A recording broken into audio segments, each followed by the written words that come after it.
Shivaji gold and diamonds ప్రతి గ్రాముపై 350 రూపాయల తగ్గింపు మరియు లక్కీ డ్రాలో టీవీఎస్ బైక్ మరియు ఎలక్ట్రానిక్ హోమ్ అప్లయన్సెస్ గెలుచుకునే అద్భుతమైన అవకాశం.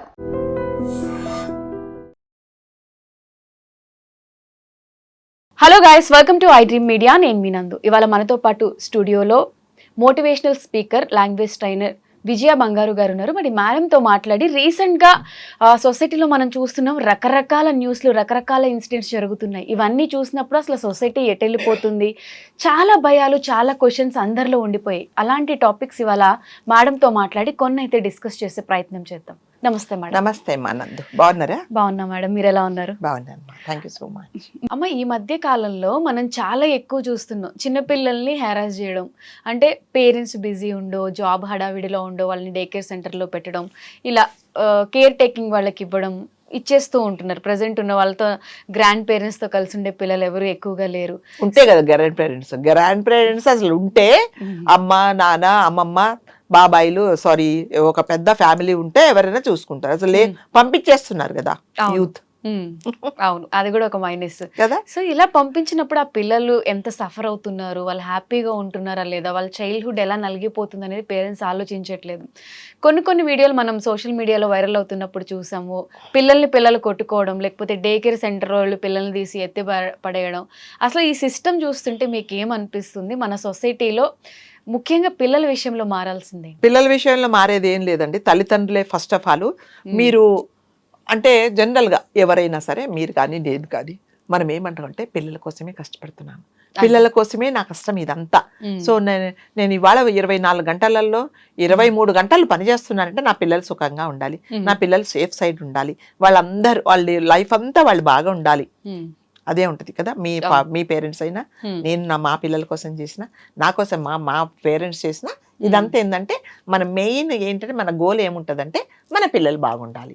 సో ఇప్పుడు జరిగే పరిస్థితులలో మీరు అన్నట్టుగా ప్రతి పేరెంట్స్ ఇప్పుడు మన కాస్ట్ ఆఫ్ లివింగ్, మన ఈ లైఫ్ ఒక మంచి లైఫ్ బతకాలి అంటే వైఫ్ అండ్ హస్బెండ్ కంపల్సరీగా పనిచేయాలి కదా. వైఫ్ 2 లక్షలు సంపాదించి, హస్బెండ్ 4 లక్షలు సంపాదించినా మళ్ళీ ఈఎంఐలకే వెళ్ళిపోతాయి. 4 లక్షలు అయిపోతాయి, 50,000 మిగులుతాయి. మళ్ళీ అందులో కొట్టుకుంటారు, నీకింత నాకింత అని చెప్పేసి. ఎందుకంటే ప్రతి ఒక్కటి ఈఎంఐయే, ప్రతి ఒక్కటి ఈఎంఐయే. లాస్ట్ కు 100 రూపాయలు ఏమైనా కొనాలంటే కూడా 10 రూపాయలు కట్టండి అంటున్నాడు. ప్రతి ఈఎంఐ ఫెసిలిటీస్ వచ్చి చాలా మటుకు అవసరం లేకున్నా కూడా చాలా మంది కొనేసుకొని ఆ ఈఎంఐలు కట్టలేక మళ్ళీ వాళ్ళు తీసుకొచ్చి ఇచ్చినవి తీసుకొని వెళ్ళిపోతున్నారు. ఎందుకు అంటే ఈఎంఐ ఫెసిలిటీ అలా ఉంది, ప్లస్ మనకు ఈజీగా అనిపిస్తుంది. ఓ 2 లక్షల రూపాయలకు ఏదైనా కొనుక్కున్నాము అని అంటే, ఒక వాషింగ్ మిషన్ లేకపోతే ఒక డిష్ వాషర్ కొనుక్కున్నాము అంటే 1 లక్ష రూపాయలు లేని మంచిది రాదు, దాంట్లో ఈఎంఐ. సో వాడు ఏం చేస్తాడు, మన ఇద్దరు సంపాదించే తగ్గిపోయినప్పుడు ఇచ్చినోడు వచ్చి తీసుకొని వెళ్ళిపోతాడు. కాబట్టి కంపల్సరీగా ఇద్దరు వైఫ్ అండ్ హస్బెండ్ కంపల్సరీగా పనిచేయాల్సిందే. మళ్ళీ చెప్పినట్టుగా పిల్లల కోసం. మరి ఏ పిల్లల కోసం అయితే మీరు కష్టపడి పనిచేస్తున్నారో ఆ పిల్లలతో మీరు ఎంత టైం గడుపుతున్నారు? అసలు ఏమైనా టైం గడుపుతున్నారా? వాళ్ళ సాధక బాధకాలు వింటున్నారా? వాళ్ళది ఏమైనా షేర్ చేసుకుంటున్నారా? ఏమీ లేదు. అమ్మా ఇది జరిగింది, అరే నన్ను విసిగించకరా బాబు, నాకు మీటింగ్ ఉందని తండ్రి వెళ్ళిపోతాడు. సో తండ్రి దగ్గర వచ్చి, నాన్న ఈ కొంచెం ఒకసారి మాట్లాడాలంటే, అమ్మతో మాట్లాడు, నేను బిజీగా ఉన్నాను, నేను క్లయింట్ మీటింగ్ లో, ఆయన వెళ్ళిపోతాడు. మరి ఈ పిల్లలు ఎవరికి చెప్పుకోవాలి?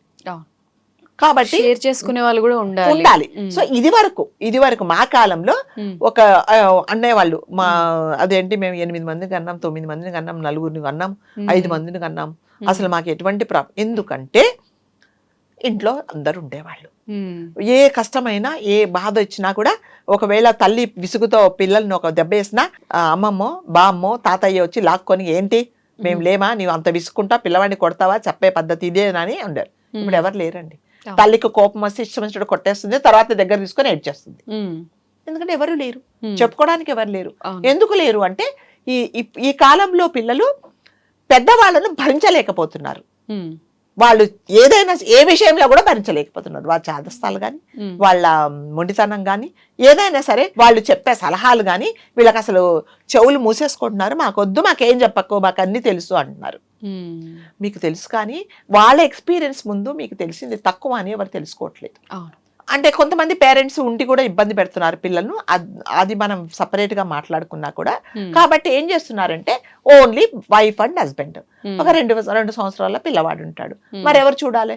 తీసుకెళ్లి డే కేర్ సెంటర్ లో వేస్తున్నారు. అందులో వెళ్ళిన తర్వాత నా పిల్లలు నాకు ముద్దు, నా పిల్లలు నాకు అపురూపం. సో వాళ్ళు కాళ్ళు కింద పెట్టినా, వాళ్ళు కేరింతలు కొట్టినా నేను చాలా అపురూపంగా చూస్తాను. ఇలాంటి పిల్లలు 10 మంది 15 మంది ఉంటే అక్కడ నువ్వు చేసినంత ప్రేమగా అయితే చూడరు. చూస్తారా? చూడరు. సో ప్రతి ఒక్కరి మీద అటెన్షన్ పే చేయాలి అంటే వాళ్ళకు కూడా కష్టం. కాబట్టి వాళ్ళు ఏం చేస్తున్నారంటే ఆ డిప్రెషన్ లో పిల్లలను కేర్ చేయడం మానేస్తున్నారు అనమాట. వాళ్ళు ఏడ్చినా కూడా వాళ్ళ మీద మళ్ళీ ఒక దెబ్బ కొట్టేసి ఏడవ అమ్మ అంట, అమ్మ వస్తుంది తెలీదా నీకు అనేసి కొట్టేస్తున్నారు అనమాట. సో మనం 2-3 వీడియోస్ మనం చూసాం షూట్ కట్టే ముందు. ఒక అబ్బాయి ఒక కేర్ సెంటర్ లో 4 ఉన్నారు, ఒక కేర్ టేకరో మరి ఎవరో తెలియదు, ఆవిడ నానిను బయటకు తీసుకెళ్తే ఒక కుర్రోడిని 3 ఉన్నారు. ఒక కుర్రోడిని జస్ట్ ఐ థింక్ 2 years ఉంటాయమ్మా, 2 years 3 years ఉంటాయి. ఎంత విపరీతంగా కొడుతున్నాడంటే చాలా విపరీతంగా. ఆ అబ్బాయి లేవలేని పరిస్థితులలో వాడి మీద కూర్చొని కొడుతున్నాడు. 24 places లో కొరికాడట. అంటే అంత వైలెంట్ ఎందుకు అయిపోయాడంటే వాడికి వాళ్ళ అమ్మ కనిపించట్లేదు, వాళ్ళ నాన్న కనిపించట్లేదు. చూస్తే అస్మానం నాకు ఇష్టం లేనివాడు పక్కన వాడు కూర్చుంటున్నాడు, వాడు ఏడుస్తున్నాడు. పిచ్చెక్కిపోయి మీద పడి రక్కిపోయాడు. దీనికి అంతటి కారణం మళ్ళీ తల్లిదండ్రులు, పేరెంట్స్. కాబట్టి ఎవరైనా కేర్ సెంటర్లు నడిపించే వాళ్ళు మీరు పిల్లలను చూసుకోగలము అనే నమ్మకం ఉన్నప్పుడు మాత్రమే మీరు. ప్రతి ఒక్కరు ఏం తోచట్లేదండి పిల్లలంతా మా వారు వెళ్ళిపోతారు, తర్వాత నేను ఒక్కదాన్ని ఉంటా, నాకు 2 రూమ్లు ఖాళీగా ఉన్నాయని కేర్ సెంటర్లు పెట్టేస్తున్నారు. మరి ఆమెకి అంత చూసుకోగలదో లేదో కూడా తెలియదు. సో చిన్నపిల్ల చంటి పిల్లలు అంటే అన్ని చూడాలండి మనం. వాళ్ళు వాష్రూమ్కి వెళ్తే చూడాలి, వాళ్ళు డైపర్స్ మారాలి, తర్వాత వాళ్ళకి ఒంట్లో బాగాలేతే మనమే చూడాలి. అవన్నీ మీకు ఓపికలు లేనప్పుడు అసలు కేర్ సెంటర్లో నడపకండి. మరి ముఖ్యంగా పేరెంట్స్ కూడా మీరు ఎక్కడైతే డే కేర్ సెంటర్లో వేస్తున్నారో ఫస్ట్ వాళ్ళు ఎలా ఉన్నారు, వాతావరణం ఏంటి, అందులో ఏంటి, లోపల ఎలా ఉంది, మరి చూసేవాళ్ళు వీళ్ళు పిల్లల్ని చూడగలరా, ఇది కూడా మనం చూసుకొని వేయాల్సిన అవసరం అయితే ఉంది. లేకపోతే మాత్రం ఎక్కడంటే అక్కడ వేస్తే వాళ్ళు డబ్బులు తీసుకుంటారు అంతే.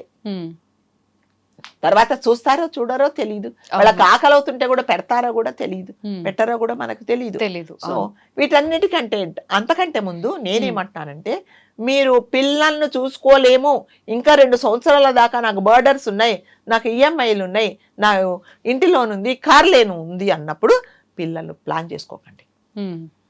ప్లాన్ చేసుకోకుండా మీరంతా బర్డన్ తీరిపోయిన తర్వాత ఎస్ నేను రేపొద్దున నాకు కన్సీవ్ అయిపోతే నేను ఆఫీస్కి వెళ్ళకున్నా కూడా నేను నా భర్త పుట్టబోయే వాళ్ళు చాలా కంఫర్టబుల్గా ఉంటాము అనుకున్నప్పుడు మీరు ప్లాన్ చేసుకోండి. అప్పుడు కంఫర్టబుల్ కదండి. ఇప్పుడు సపోజ్ మీరున్నారు, మీరు జాబ్ చేయాలి కంపల్సరీగా. కన్సీవ్ అయిన తర్వాత మీరు జాబ్ అట్లీస్ట్ ఒక 1 year దాకా మీరు వెళ్ళలేరు. ఆ 1 year దాకా మీ జీతం లేకున్నా కూడా మీరు సర్వైవ్ అవ్వగలరా, ఇది వరకు ఉన్నలాగే లైఫ్ లో లగ్జరీగా బతకగలరా అనేది మీరు ఆలోచించుకొని మీరు ప్లాన్ చేసుకుంటే చాలా మంచిది. ఎస్ పర్లేదు, మా హస్బెండ్కి ఒక 5-6 లక్షలు వస్తాయి, సో నేను జాబ్ చేయకున్నా కూడా పర్వాలేదు అన్నప్పుడు కంఫర్టబుల్ కదా. చక్కగా మీ పిల్లలను మన పిల్లలు మనం చూసుకున్నట్టుగా నందు ఎవరు చూసుకోరు. మీరు ఏమన్నా చెప్పండి, ఎవ్వరు మన పిల్లలను మనమే చూసుకోవాలి. అది మన బాధ్యత, అది మనకు ఒక ఆనందం కదా. మన పిల్లల్ని మనకు కోపం వస్తే ఒక దెబ్బ వేస్తే మనకు అనిపిస్తుంది, అదే వేరే వాళ్ళు కఠినంగా ఒక మాట మాట్లాడినా మనం అది తీసుకోలేరు కదా, మనం డైజెస్ట్ చేసుకోలేము. కాబట్టి డే కేర్ సెంటర్లో వేసే ముందు దయచేసి ఇవన్నీ కూడా చూసుకోవాలి. మీరు పిల్లల్ని ప్లాన్ చేసుకోవాలి అనుకుంటే నాకు టైం ఉందా, 1 year దాకా నేను బయటకు వెళ్ళకున్నా నా పిల్లలను నేనే చూసుకుంటాను అన్నప్పుడు మాత్రమే ప్లాన్ చేసుకోవాలి. లేదా చాలా పెద్ద మనసుతో మీ అత్తయ్య గారినో మీ అమ్మనో లేకపోతే ఇంకా పెద్దవాళ్ళనో ఇంట్లో పెట్టుకొని వాళ్ళ పర్యవేక్షణలో వీళ్ళు ఎవరినైనా ఒక అమ్మాయిని పెట్టుకొని చూసుకోగలరా అనేది కూడా మీరు ఆలోచించు.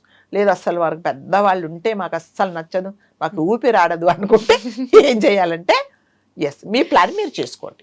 లేకపోతే మీ పిల్లలను అనవసరంగా ఒకరిని ఎవరినో నమ్మేసి అక్కడ పెడితే వాళ్ళు ఎలాంటి ఇబ్బందులు పడుతున్నారో పాపం పిల్లలు, చట్టి పిల్లలు, వాళ్ళు ఏం చేయాలో అర్థం కాదు. అమ్మ ఉండదు, నాన్న ఉండదు, తన వాళ్ళు ఎవరు ఉండరు, ఎక్కడో తీసుకొచ్చి పాడేసావు. దానికి ఆయాకు కోపం వచ్చిందంటే తీసుకెళ్లి కుదేస్తుంది, కింద పాడేస్తుంది, తిను అని విసిరేస్తుంది. అవన్నీ ఆ పిల్లలు ఫేస్ చేసినప్పుడు చిన్న వయసులో అవన్నీ మనసులో పడిపోతే చేసినప్పుడు వాళ్ళకి వాళ్ళ మనసు వాళ్ళు మెంటల్ గా ఎంత డిప్రెస్ అయిపోతారు చెప్పండి. ఉమ్, సో కొంచెం పెద్దగా అయిన తర్వాత అనుకుంటారు, నేను మా అమ్మ నన్ను అసలు ఏం చూసుకోలేదు అనుకుంటారు. ఆ అమ్మ ఏ పరిస్థితుల్లో చూసుకోలేదో నీకు తెలియదు. అవును. అమ్మ నీ కోసమే కష్టపడడానికి బయటికి వెళ్ళిందని తెలియదు. ఉమ్, వాళ్ళకి ఒకటే పరిస్థితి ఏం తెలుస్తుందంటే నన్ను అమ్మ వాళ్ళు చూసుకోలేదు, చూసుకోలేదు. నన్ను తీసుకెళ్ళి అందులో పాడేశారు, నాకేమీ తెలియదు, ఉమ్, నన్ను ఎవ్వరు ప్రేమగా చూసుకోలేరు అనేసి వాళ్ళు చాలా డిప్రెస్ అయిపోతారు. కాబట్టి ప్రతి ఒక్క పేరెంట్స్ నేను రిక్వెస్ట్ చేసేదంటే ఎస్ మీరు మీరు ప్లాన్ చేసుకోండి, మీ లైఫ్ ని మీరు ప్లాన్ చేసుకోండి. ఉమ్, లేదా పెద్దవాళ్ళని ఎవరినైనా తెచ్చుకోవడానికి రెడీగా ఉండి ఉమ్, వాళ్ళు ఎస్ పెద్దవాళ్ళు అన్న తర్వాత ఒక వయసు వచ్చిన తర్వాత చాలా స్థాలు ఉంటాయి, ఉమ్, మొండిగా ఉంటారు వాళ్ళు, మీరు చెప్పిన మాట వినకపోవచ్చు, ఉమ్, మిమ్మల్ని ఇబ్బంది పెడతారు. నేను అలాంటి పెద్దవాళ్ళని కూడా చూశాను. అవును. ఆ పెద్దవాళ్ళు ఉన్నంత మాత్రాన మనం సేఫ్ గా ఉంటాం అనేది లేదు. వాళ్ళ చాదస్తాలు, వాళ్ళ మొండితనము, వాళ్ళ ఇది ఉంటది. సో అవన్నీ కూడా కొంచెం భరించేసి మన పిల్లల కోసం మనం ఉందాము అనుకుంటే తప్పకుండా ప్లాన్ చేసుకోండి. లేదు అంటే మాత్రం మీరు 1 year దాకా ఎస్ నేను బయటికి వెళ్లకుండా కూడా నేను సర్వైవ్ అవుతాను అన్నప్పుడు ప్లాన్ చేసుకోండి. మీ పిల్లలు మీ దగ్గర సేఫ్ గా ఉంటారు. కేర్ సెంటర్లలో వేస్తే, డే కేర్ సెంటర్లో వేస్తే ఇలాంటివే జరుగుతాయి. మనం ఎన్నో చూసాం. లాస్ట్ వీక్ తీసుకెళ్లి డ్రమ్ములో వేసి, వాషింగ్ మిషన్ లో వేసి తీసుకెళ్లి అదేంటి ఒక ఫ్లష్ మొహం మీద కొట్టేసి పైప్ పెట్టేసి ఇలా చేశారు. ఆ పిల్లలు ఎంత బాధపడతారు చెప్పండి. ఏడుస్తున్నారు అని ఆమెకి ఒకరిని ఇద్దరిని చూస్తుందండి. మన ఇంట్లో 2 పిల్లలు ఉంటే 2 పిల్లలు చూస్తే మనకు తల ప్రాణం తొక్కుతుంది. అలాంటిది ఆమె కూడా మనిషే. మరి ఒక 10 మందిని ఒకటే టైంలో ఏడుస్తే పిల్లలు ఎలా ఉంటారంటే నందు ఒకరు ఏడుస్తాడు అనుకోండి, రెండో వాడు కూడా అదే ఏడుపు లగ్గించుకుంటాడు. ఎందుకంటే అయ్యో ఏడుస్తున్నామని ఈ పక్క దగ్గర తీసుకుంటే నేను ఏడుస్తాను నన్ను కూడా ఎత్తుకుంటుందేమో అనేది ఉంటుంది వాళ్ళకి. కాబట్టి వీటన్నిటికీ కారణం ఏంటంటే మీరు మీ లైఫ్ ప్లాన్ చేసుకోండి. ఎస్ జాబ్ కంపల్సరీగా చేసుకోవాలి. తప్పకుండా మన ఆడవాళ్ళు అనేది వాళ్ళ సంపాదన వాళ్ళకుంటే ఆ గౌరవమే వేరు. మీ వారు 10 లక్షలు సంపాదించినా మీరు నెలకు 2 లక్షలు సంపాదిస్తే ఈ డబ్బులు నావి, నేను నా ఇష్టం వచ్చినట్టు ఖర్చు పెట్టుకుంటాను, నాకు ఏది కావాలన్నా నేను నా ఇష్టం అనే అర్హత ఎప్పుడు ఉంటుందంటే మీరు సంపాదించుకున్నప్పుడు మాత్రమే ఉంటుంది. ప్రతి ఒక్కటి మీరు మీ వారిని అడిగితే ఇప్పుడు నీకు ఇది అవసరమా అంటారు. యా అండి నేను ఒక లిప్స్టిక్ నీకు ఏం అవసరం ఉంది ఇంట్లో ఉండేదానికి అంటాడు కదా. అదే మీరు సంపాదించుకుంటే మిమ్మల్ని ఎవరి కోసం చేయరు. సేవింగ్స్ పెట్టుకొని ప్లాన్ చేసుకున్నా ఫైన్, సేవింగ్స్ పెట్టుకొని ప్లాన్ చేసుకోండి. లేదా చక్కగా ఒక ఇంట్లో ఉండే కేర్ టేకర్ని పెట్టుకోండి. పోరి నాకు అమ్మొద్దు, నానొద్దు, అత్తగారు వద్దు, మావయ్య గారు వద్దు, ఎవరు వద్దు అంటే చక్కగా నెలకు ఒక 20,000 ఇవ్వండి. కెమెరాలు పెట్టుకోండి. ఆమె పిల్లల్ని చూసుకుంటే వాళ్ళని పెట్టుకొని చూసుకోండి. అంతేగాని అనవసరంగా చంటి పిల్లల మనసు పాడు చేసుకుంటే వాళ్ళు గాయపడితే అది వాళ్ళు ఏం చేస్తారంటే నందు పెద్దగా తర్వాత కూడా అదే క్యారీ చేస్తారు. మా అమ్మ నన్ను సరిగ్గా చూసుకోలేదండి, మీరు చాలా అదృష్టవంతులు, మా అమ్మ నన్ను తీసుకెళ్లి కేర్ సెంటర్లో వేసేది, ఎప్పుడు 5ంటికి 6ంటికి వచ్చేది, ఆ 6ంటికి నేను ఇంటికి వెళ్ళంగానే మా అమ్మ అలసిపోయేది, ఇంకా నా పని నేను చేసుకునేదాన్ని, నాకు ఎవరు లేరు, నేను ఏం షేర్ చేసుకోలేదని చాలా మంది పిల్లలు అది క్యారీ చేస్తారు. కాబట్టి అది రాకుండా ఉండాలి అంటే అల్టిమేట్ గా మనము ఎవరైనా సరే, మీరైనా నేనైనా, మన పిల్లలు బాగుండాలి, వాళ్ళు కష్టపడకూడదు, వాళ్ళు మంచి కంఫర్ట్ జోన్ లో ఉండాలని మనం ఇంత కష్టపడుతున్నప్పుడు ఆ పిల్లల కోసం నేనేం చేస్తున్నాను, ఆ పిల్లలకి నేను ఎంత టైం ఇస్తున్నాను అనేది ప్రతి ఒక్కరు ఆలోచించుకోవాలి. చాలా కరెక్ట్ గా చెప్పారు. అంటే ప్రతి ప్రాబ్లమ్ కి ఒక సొల్యూషన్ ఉంటది కాబట్టి ఆ సొల్యూషన్ వెతుక్కుని మనం ఎలా ఉండాలో ప్లాన్ చేసుకుంటే అయిపోతుంది. ఓకే అమ్మా, థ్యాంక్ యూ.